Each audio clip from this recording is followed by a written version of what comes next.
Exam में आ चुकी है लेकिन कम आई है। रियरली एक आध बार आई है। Electric field due to uniformly charged non conducting sphere. Uniformly charge non conducting sphere. अभी तक जो हमने किया था शेल या सॉलिड स्फीयर था वो तो कंडक्टिंग था। नॉन कंडक्टिंग है ये। नॉन कंडक्टिंग में क्या फर्क पड़ेगा कि नॉन कंडक्टिंग स्फीयर में सॉलिड स्फीयर की बात कर रहे हैं, वरना तो इसे शेल लिखा जाता। अगर हॉलो होता तो फिर हम इसे स्फीयर ना लिखकर शेल लिखते।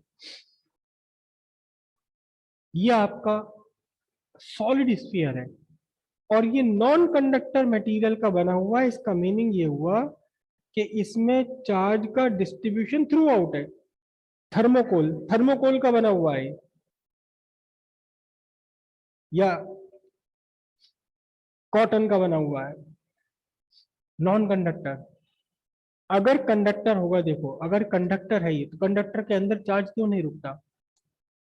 कंडक्टर का मतलब charge is free to move. अब ये दो चार्ज आपने यहाँ दे दिए पास पास कंडक्टर के अंदर घुस के, कंडक्टर के अंदर जाके किसी तरह आपने चार्ज दे दिया, तो चार्ज एक दूसरे से कैसे रिपेल करेंगे? और क्योंकि चार्ज ये कंडक्टर के अंदर है तो फिर रिपेल करते करते कहाँ पहुंचेंगे? जितना ज्यादा से ज्यादा दूर जा सकेंगे। कहां तक जा सकेंगे? सरफेस तक। इसलिए कंडक्टर के अंदर कभी चार्ज नहीं रुकता, होता नहीं है चार्ज कभी कंडक्टर के अंदर, सरफेस के बाहर ही रहता है। एग्जाम में क्वेश्चन आया हुआ है आपके, सीबीएसई में तो नहीं, आईसीएसई में आया हुआ है क्या कि आंधी चल रही, तूफान आ रहा, बिजली कड़क रही है और आप सफर में हैं, चले जा रहे हैं,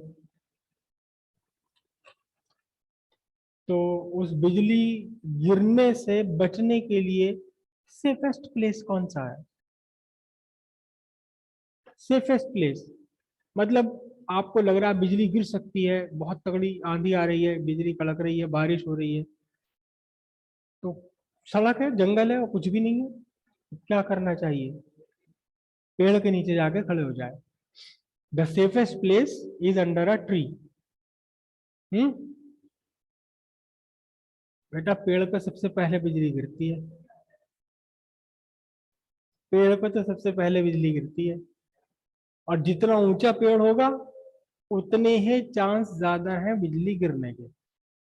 पेड़ अगर 50 फीट की ऊंचाई तक है तो इसका मतलब अर्थ सरफेस 50 फीट ऊंची चली गई ना, जीरो पोटेंशियल है वहां पर। The safest place is your vehicle. अपनी कार के, अपनी गाड़ी के अंदर बैठे रहो। अगर बिजली गिरती भी है तो कोई भी इलेक्ट्रिक चार्ज गाड़ी के अंदर नहीं जाएगा, जा ही नहीं सकता, क्योंकि आपकी गाड़ी एक कंडक्टिंग मटेरियल आयरन की बनी हुई है, उसके अंदर कोई चार्ज नहीं जाएगा, बशर्ते के लाइट इलेक्ट्रिसिटी जो हुई है उसकी गर्मी से आग न लगे, फ्यूल में आग न लगे, हम ये मान के चल रहे हैं। और कई बार ऐसे भी चांस हुए हैं कि उड़ते हुए एरोप्लेन पर बिजली गिर गई, अंदर बैठे वालों को पता भी नहीं चला क्या हुआ। रीजन कि वो सारा इलेक्ट्रिक चार्ज आउटर सरफेस पर ही रहता है, आउटर सरफेस पर ही रहता है। अगर प्लेन पे बिजली गिरती है तो उसमें उसके फ्यूल में आग लगने के चांस कम है, वहां फ्यूल का वेपोराइजेशन नहीं होता, बहुत इंटैक्ट होते हैं सारी चीजें, बाहर नहीं, लीक नहीं होता कुछ भी। तो रीजन यही है कि मेटेलिक सॉलिड हो या मेटेलिक हॉलो, कंडक्टिंग सॉलिड हो या कंडक्टिंग हॉलो ऑब्जेक्ट हो, कभी भी चार्ज उसके अंदर नहीं रहता। चार्ज हमेशा मेटेलिक ऑब्जेक्ट, चाहे हॉलो हो चाहे सॉलिड हो, उसकी सरफेस पर रहता है। लेकिन अगर नॉन कंडक्टिंग है, नॉन कंडक्टिंग है, ये आयरन, ये पिच का बना हुआ है या थर्मोकोल का बना हुआ, आपने इसके अंदर चार्ज दे दिया, दे सकते हैं, तरीके होते हैं इसके भी अंदर चार्ज पहुंचाने के। आपने यहाँ चार्ज दे दिया, अब ये दोनों चार्ज बेचारे रिपल तो कर रहे हैं, लेकिन ये मटेरियल नॉन कंडक्टिंग है, ये चार्ज को चलना अलाउ ही नहीं कर रहा, तो कहाँ जाएंगे, वहीं रहेंगे अपनी जगह। समझे? एक एक चीज और ये कि ये प्लास्टिक ऑब्जेक्ट है, इसे आपने ऐसे घिस कर इसके ऊपर करंट चार्ज आ गया, लेकिन अगर आप हाथ में कोई मेटेलिक ऑब्जेक्ट ले लो, कितने घिसते रहो रात हो जाएगी, इसमें कुछ नहीं आने वाला चार्ज इसके ऊपर। रीजन कि वो चार्ज तो आ रहा है, लेकिन क्योंकि जब आपने इस पेन को यहाँ ऐसे बन, तो ये यहाँ चार्ज इकट्ठा हो गया। अब ये नॉन कंडक्टर है, यहाँ जो चार्ज डेवलप हुआ है, इंड्यूस हुआ है, डेवलप नहीं कह सकते, इंड्यूस हुआ है, वो यही का यही है, वो मूव ही नहीं कर सकता। लेकिन मेटल में भी हो गया चार्ज, लेकिन तुरंत ही वो मूव करा, मेरी बॉडी इज एटमॉस्फेयर अर्थ। तो किसी भी कंडक्टिंग मटेरियल को आप घिस कर चार्ज नहीं दे सकते। हाँ, ये तो हो सकता है कि कंडक्टिंग है और पीछे आपने इसके क्या कर लिया, एक नॉन कंडक्टर से पकड़ लिया, अब आपने चार्ज मूव करने का रास्ता खत्म कर दिया, तो अब इसे चार्ज किया जा सकता है बाय फ्रिक्शन। एनीवे, वापस यहीं आ जाए। ये यूनिफॉर्मली चार्ज कंडक्टिंग सेल है, और यहां हम लिखेंगे volume charge density. Volume charge density है यहां रो, कूलम पर क्यूबिक मीटर, कूलम पर क्यूबिक मीटर। देखिए, यहां 3 केसेस बनते हैं पहले वाली की तरह। एक पॉइंट अगर आप आउटसाइड लेंगे, तो आउटसाइड पॉइंट लेने पर आपका जो गॉसियन सरफेस बनना है, all the charge, total charge, यहां आपका टोटल चार्ज है कितना, Q, all the charge is enclosed bye Gaussian surface for a point outside. तो कहानी वही की वही रहेगी, फॉर्मूला वही आएगा, 1/4πε0 Q by R. R is the distance, ये इसका ओ है, आर डिस्टेंस होगा आपके आउटसाइड पॉइंट का। अगर सरफेस पर लेते तो भी कहानी वही की वही रहती, लेकिन बस स्मॉल आर की जगह क्या आ जाएगा, कैपिटल आर आ जाएगा। लेकिन अगर आप अंदर एक पॉइंट लेते हैं, तब कंडीशंस बदल जाएंगी। तो हम अंदर एक पॉइंट ले लेते हैं, point P at distance small R, here small R is less than capital R. इस पॉइंट पी पर इलेक्ट्रिक फील्ड हमें फाइंड करना है। तो पॉइंट पी से पास होते हुए एक गॉसियन सरफेस आपने कंसिडर करना है। This is the Gaussian surface. Spherical Gaussian surface बनाने का स्कोप है हमारे पास, सिमेट्रिकल है, सिमेट्रिकल में भी सबसे आसान सबसे बढ़िया सिमेट्रिकल कौन, स्फेरिकल। स्फेरिकल के लिए स्कोप है, यहाँ स्फेरिकल हमने बना लिया। ये पॉइंट पी है, पॉइंट पी के अराउंड आपने area vector DS vector consider किया। और कल गर्ग साहब ने एक बात कही कि जी आप ऐसा क्यों कर रहे हो, गलत कर रहे हो। मैंने कहा ठीक है भाई, नहीं करेंगे। मैं क्या कर रहा था, यहाँ लेके एरो इसको लिख देता था डीएस, ऐसे बना लो, बस यूं कर रहा था, ये कर दो, what is this, DS vector. या कुछ मत करो, सिंपली यहाँ जो आपने एरो बनाया है इसी को लिख दो डीएस वेक्टर। और इलेक्ट्रिक फील्ड वेक्टर कहाँ है, वो भी इसी डायरेक्शन में, this is the electric field vector. सारी कहानी वही की वही है जैसे पीछे थी, सब कुछ वही करना है। ठीक है, करूं या नहीं करूं? तो ये देखो, मैथमेटिकल वाला पोर्शन मैं सीधे सीधे लिख रहा हूं, फाई ई टोटल इक्वल्स क्या बनेगा, ई इंटू 4πr²। सारा इंटीग्रेशन करते कराते, जहां आर क्या है, आर आपके गॉसियन सरफेस की रेडियस है। ठीक है, अब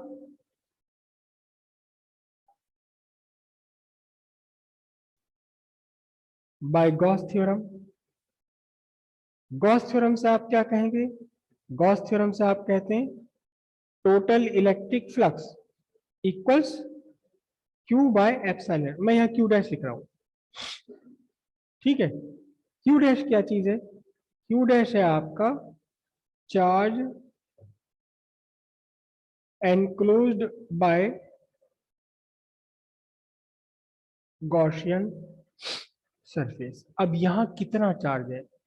टोटल चार्ज आपका इस पूरे के पूरे स्फीयर पर है Q, लेकिन ये टोटल चार्ज गॉसियन सरफेस के अंदर नहीं है, इसका कुछ पार्ट गॉसियन सरफेस के बाहर। जब आप गॉस थ्योरम अप्लाई करते हैं तो गॉसियन सरफेस के बाहर कितना चार्ज है इसे हम लेना ही नहीं है, हमें मतलब ही नहीं उससे जो चार्ज गॉसियन सरफेस के बाहर निकल गया। कितना चार्ज लेना है? Charge enclosed bye Gaussian surface only, जो चार्ज गॉसियन सरफेस के अंदर अंदर है। तो अब हमें ये चार्ज निकालना, हमें चार्ज निकालना है कौन सा? जो इस गॉसियन सरफेस के अंदर चला गया। मोर और लेस ये कहानी है ग्रेविटेशन वाली, अगर किसी को पिछले जन्म की बात याद हो तो। मुझे उम्मीद नहीं है कि आप में से ज्यादातर को याद होगी, इक्का दुक्का कोई होता है जिसे पुनर्जन्म अपना याद रहता है।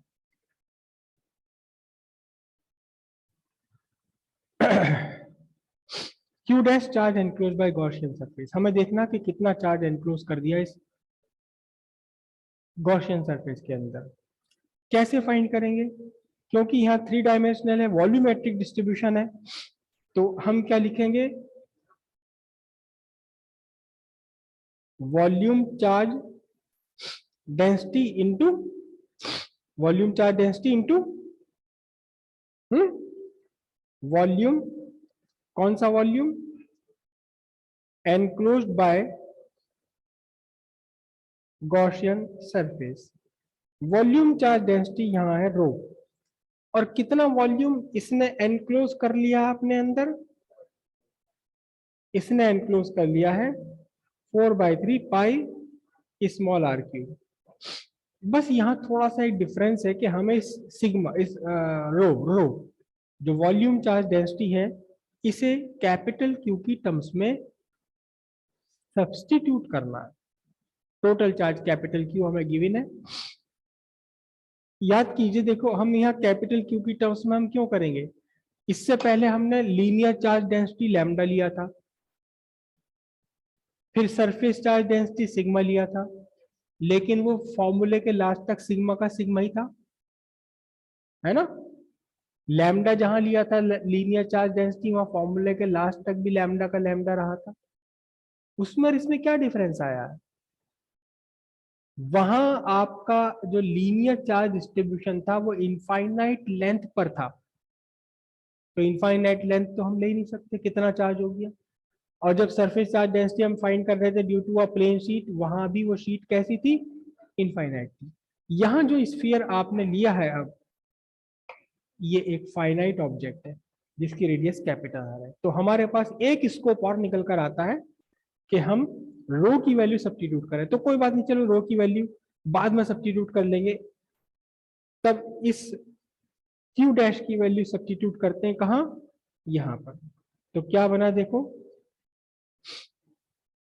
Total electric flux rho 4/3 pi R cube by epsilon naught. किससे आया ये?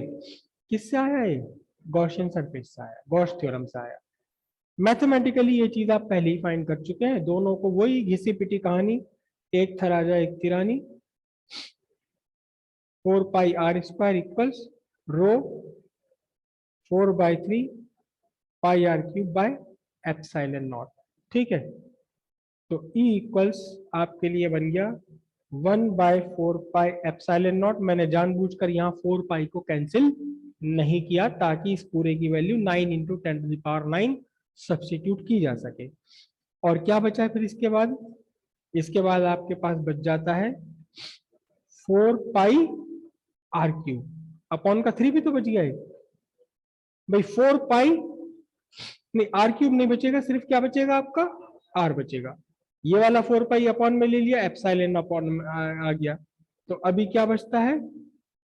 4/3 पाई रो are Newton per coulomb.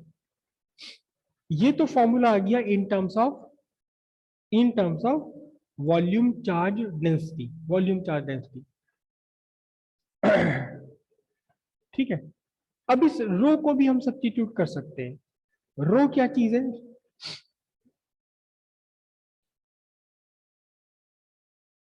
Volume charge density, मतलब total charge on the body. Gaussian surface से कोई मतलब नहीं, divided by total volume of the body. तो रो कितना बना? टोटल चार्ज कितना है? Q. Volume of the body कितना है? ये पूरा का पूरा वॉल्यूम, इस पूरी बॉडी का वॉल्यूम, बस कैपिटल आर आ जाएगा। ये बन गया आपका 4/3 पाई कैपिटल आर क्यूब। अब इसे यहां और सब्स्टिट्यूट कर दीजिए आप, यहां और सब्स्टिट्यूट कर दीजिए, वही formula 1/4 pi epsilon not into 4/3 into pi. अच्छा, रो को सब्स्टिट्यूट किया मैंने, क्या ये पूरा सब्स्टिट्यूट कर दिया, capital small Q by total charge 4/3 pi R cube into R. R तो था ही आपका फॉर्मूले में ऑलरेडी। अब ये सब कैंसिल हो सकते हैं, 4/3 कैंसिल, पाई कैंसिल हो गया। तो अब आपके पास फॉर्मूला क्या बचता है? अब आपके पास फॉर्मूला बचता है 1/4 pi epsilon naught, 4/3 pi cancel हो गया, Q R by capital R cube newton per coulomb. अब ये जो इक्वेशन आपकी बनी है, ये इक्वेशन है in terms of radius of spherical body and the total charge on the body। जरा इस फॉर्मूले में देखें, दोनों ही फॉर्मूले से निकल कर आ रही बात। यहां इस फॉर्मूले में अगर आप देखें तो ये तो कांस्टेंट है, ये 4 भी कांस्टेंट, 3 भी कांस्टेंट, पाई भी कांस्टेंट, और ये रो डेंसिटी है ये भी कांस्टेंट है। ये क्यों कांस्टेंट है? क्योंकि हमने इससे पहले कह दिया यूनिफॉर्मली चार्ज नॉन कंडक्टिंग। तो वेरिएबल क्या है? आर। आर कैसे वेरिएबल है? अगर पॉइंट पी को मैं यहां ले लूं तो आर की वैल्यू कम हो जाएगी, पी पॉइंट को यहां ले लूं तो आर की वैल्यू, स्मॉल आर की वैल्यू क्या निकल कर आ रहा है? यहां से बताना तो जरा, ई में और आर में क्या रिलेशन निकल कर आ रहा है? डायरेक्टली प्रोपोर्शनल आ रहा है। और यहां से भी वही चीज आ रही है, देखो जरा ध्यान से, कैपिटल आर क्यू ये सब कांस्टेंट है, तो सीधी बात निकल कर आ ही रही, E directly proportional to R. क्या बढ़िया रिजल्ट आया। अब तक तो इनवर्सली प्रोपोर्शनल आर स्क्वायर आ रहा था, इनवर्सली प्रोपोर्शनल आर आ रहा था, फिर जब पॉइंट चार्ज था तो inversely proportional to the square 1/r square.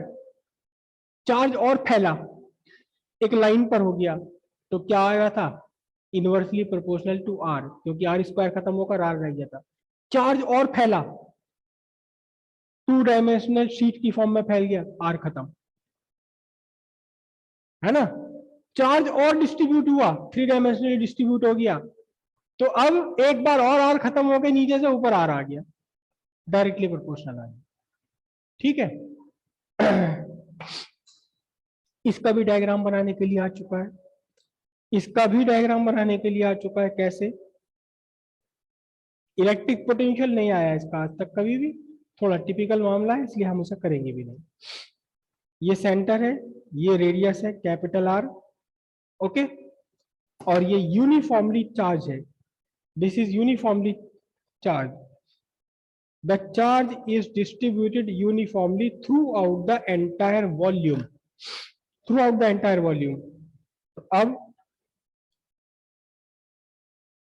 कैसा बनेगा इलेक्ट्रिक फील्ड? देखिए, this is E, this one is distance from the centre ओ।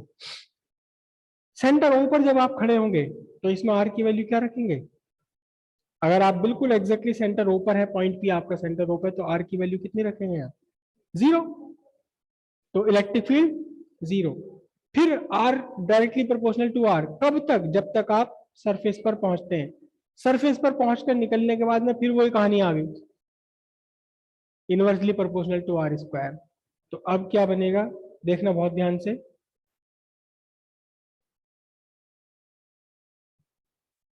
यहां आर की वैल्यू कितनी है? कैपिटल आर तक, तो E directly proportional to R, this is E directly proportional to R। Surface से बाहर निकलते E की वैल्यू भयंकर decrease, E inversely proportional to R square, और सरफेस पर पहुंचकर मैक्सिमम है। What is this maximum value? This maximum value is 4/3 pi 1/4 pi 1/4 pi epsilon naught Q by capital R square. और उसके बाद में तो स्मॉल r आ जाएगा इसके अंदर।